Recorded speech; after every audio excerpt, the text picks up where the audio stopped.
Thread protector. Ayan, i-demo natin ngayon yung thread protector natin. Siyempre, para at least alam ninyo kung paano gamitin. At ayan, yung thread protector natin, kinalasan natin yung magneto. At ayan, tayo ng konti. Tapos ayan, ikakabit na natin yung thread protector natin. Siyempre, alam natin, may buto sa gitna yan para maprotektahan yan at di bumusalisal doon lang sa pinakabungad. Medyo hinabaan natin ng konti yung thread protector natin para hanggang dulo. Ng konti, protektado. Siyempre, ayan, lalagyan na natin yung puller natin. Yan, ihigpitan natin. Yan.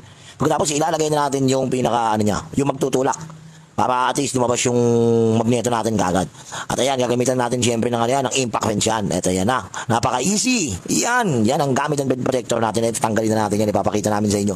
Murang-mura lang yun dito sa CMP Garage. Kailangan nyo to. Pwede nyo rin gamitin yan sa ano nyo. Sa pulley side. Pag naanuhan kayo ng backplate. Pag nanikit yung backplate ninyo.